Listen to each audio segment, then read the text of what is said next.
Arrivé en IndyCar en 2021, Romain Grosjean est plus que probablement la raison du regain ou même simplement du gain d'intérêt de l'IndyCar de notre côté de l'Atlantique, en Europe donc, sur ces dernières saisons. Et là où c'était l'enthousiasme qui semblait prévaloir comme sentiment, on peut dire que l'ambiance s'est un tout petit peu rafraîchie en cette année 2022, très clairement. Ce week-end à Nashville, pour la 14e manche de la saison 2022, Grosjean roulait en 5ème position, à 5 tours de l'arrivée sur un restart, et malheureusement derrière lui, 3 places derrière lui pour être précis, on a Joseph Newgarden qui plonge et qui percute Grosjean et l'envoie dans le mur sur ce restart donc. Alors oui, dit comme ça semble être un véritable attentat, bien évidemment, donc je vous propose les images, histoire que vous puissiez vous faire une idée de ce véritable attentat, parce qu'il n'y a pas vraiment d'autres mots pour le décrire, ce move de Joseph Newgarden. Newgarden freine tard, très tard, on peut pas vraiment le blâmer parce qu'il joue le titre, Joseph Newgarden, donc il veut gagner le plus de points possible, mais enfin il va s'appuyer sur Grosjean tape le mur, et Newgarden est pas loin de taper le mur aussi, quand vous voyez comment il ressort du virage. Et le point de départ, en fait, de cette vidéo pour moi, c'est pas vraiment l'incident en lui-même, parce que des incidents comme ça, il y en a tout le temps en sport mécanique, et en IndyCar en particulier, c'est plutôt de l'après. C'est-à-dire que on a eu Joseph Newgarden qui s'est défendu évidemment d'avoir fait quelque chose de mal, là aussi c'est classique, mais il a dit cette phrase assez incroyable, bienvenue en IndyCar, des fois c'est un petit peu serré.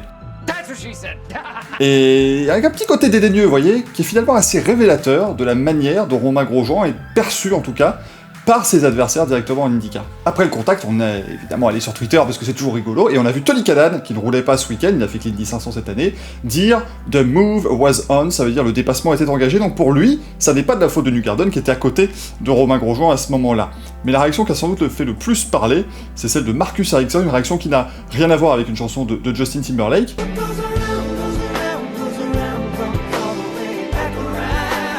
mais qui estime visiblement que Grosjean l'a cherché et l'a mérité. Et cela fait suite aux propos de Graham Rahal en début de saison lors de la course au Barber Motorsports Park, et également au désastre absolu que fut la course d'Andretti Autosport à Mid-Ohio, où les équipiers d'Andretti se sont à peu près percutés autant de fois que le nombre de titres remportés par Scott Dixon ces 25 dernières années. Comment expliquer cette mauvaise réputation, et surtout le côté public des plaintes des pilotes, parce que c'est là le moment assez inhabituel. On a déjà eu des pilotes qui étaient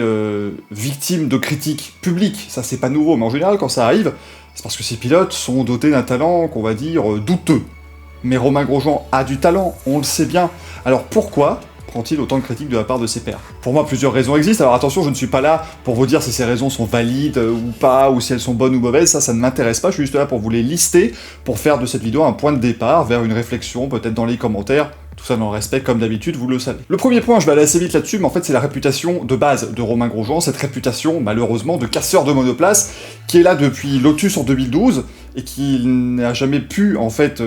éviter, alors que pourtant, depuis, évidemment, il n'a pas plus cassé de monoplace que quelqu'un d'autre, mais c'est une réputation qui est assez tenace, et qui, selon moi, en fait que c'est une cible un peu plus facile. Il est facile de taper sur Romain Grosjean, que ce soit les gens sur Twitter ou sur les réseaux sociaux, ou visiblement les pilotes eux-mêmes. Le deuxième point, qui est peut-être le point central ici de cette réputation, c'est son agressivité en piste. Romain Grosjean est un pilote agressif, alors attention, quand je dis être un pilote agressif, ça ne veut pas dire être un danger public, ça n'est pas la même chose, on peut être agressif et propre bien évidemment, mais si on regarde les 2 saisons en fait en IndyCar de Romain Grosjean jusqu'ici, on voit qu'il va flirter un petit peu plus avec ses concurrents, chose qu'il ne pouvait pas faire en Formule 1, parce qu'en Formule 1, vous touchez à peine évidemment quelqu'un, vous perdiez 45-50 points d'appui aérodynamique comme on dit, et puis forcément, votre voiture allait beaucoup moins vite. Ici, les IndyCar, ce sont des tanks, donc on peut largement s'en donner à cœur joie contre ses adversaires. Et c'est quelque chose que Romain Grosjean lui-même a expliqué, ce côté agressif qu'on peut avoir avec ses IndyCar, et surtout le fait qu'après une course vraiment acharnée comme ça, une bataille incroyable, on se retrouve tous dans les motorhomes autour d'une bonne côte de bœuf, et tout est oublié. Bon, autant vous dire que l'ambiance est un petit peu différente là tout de suite, mais en tout cas ça existait à une époque pour Romain Grosjean. Et c'est ce point en fait que les pilotes semblent utiliser pour exprimer leur grief face à Romain Grosjean, et c'est vrai qu'on peut prendre quelques exemples de pilotage très agressif du français, par exemple contre Jimmie Johnson à qui il prenait un tour l'an dernier à Laguna Seca, une course qu'il a terminée sur le podium, donc comme quoi on peut être agressif et bien finir évidemment, et puis aussi ce mouvement face à Graham Rahal qu'on n'a toujours pas vraiment compris et qui est assez difficilement explicable et compréhensible si on est tout à fait honnête. Alors oui, c'est agressif, oui, ça n'est pas forcément ce qu'on apprécie voir dans le sport auto de base, où on n'aimerait pas forcément avoir à chaque fois des contacts sur chaque dépassement. Maintenant, est-ce que c'est une raison pour recevoir un tel flot de critiques? Après tout, des pilotes en IndyCar qui cassent du carbone et qui sont un petit peu violents et un petit peu agressifs, il y en a eu tout le temps, et je peux simplement vous citer par exemple Will Power qui a percuté tout ce qui était percutable l'an dernier à Nashville. On n'a pas eu franchement tant de critiques que ça. Et pour rejoindre un petit peu ce que je viens de vous dire ici, le troisième point pour moi c'est un petit peu la perception publique en fait de ces accidents, et peut-être que les pilotes élèvent un petit peu la voix pour montrer que non, ça n'est pas normal d'avoir ce genre de contact, même si les fans trouve ça absolument génial et dire ah oui, c'est pas en F1 qu'on verrait ça, oui d'accord, mais ça reste pour autant pas normal peut-être pour certains pilotes. Et en fait, avoir des commentaires positifs à chaque fois qu'il y a ce genre d'incident, ça crée un petit peu un cercle vicieux qui ferait qu'encourager ces comportements. Et les médias ne sont pas en reste non plus, parce qu'ils utilisent évidemment tout ça pour en faire la promotion. Et pour continuer sur la perception publique, Romain Grosjean a été une véritable bénédiction pour l'IndyCar quand il est arrivé en 2021,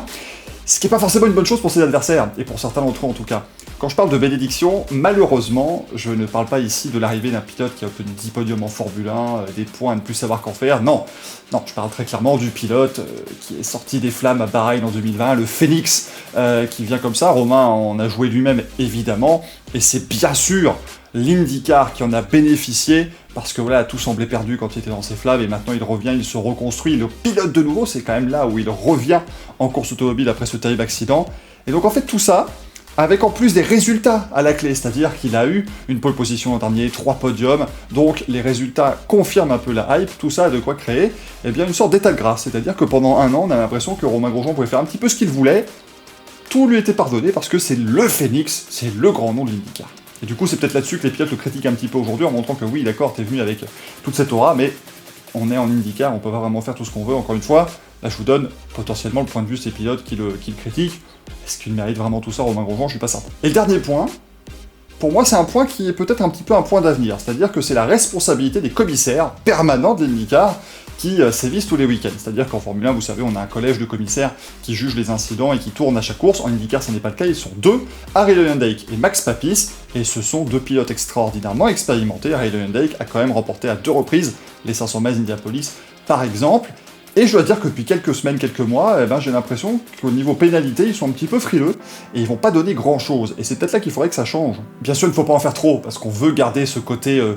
course houleuse en IndyCar, mais peut-être que certains dépassements, certaines collisions peuvent être sanctionnées. Je pense par exemple à un Grosjean à Barber, à New Garden à Nashville. Tout ça, en fait, il faudrait que les commissaires trouvent un juste milieu, histoire de ne pas donner une impression de foire absolue et une dégradation générale du niveau de pilotage, qui est malheureusement déjà arrivé par le passé. Voilà pour moi quelques pistes qui peuvent peut-être expliquer le comportement des pilotes face à Romain Grosjean ces dernières semaines. On en reparlera dans le Racing Café de jeudi à 20h30 bien sûr, mais d'ici là évidemment, n'hésitez pas à me demander et à me dire, surtout si vous êtes d'accord avec ces pistes-là, si vous en avez d'autres, peut-être, vous mettez tout ça dans les commentaires, on en discutera évidemment ensemble. À la prochaine, ciao ciao.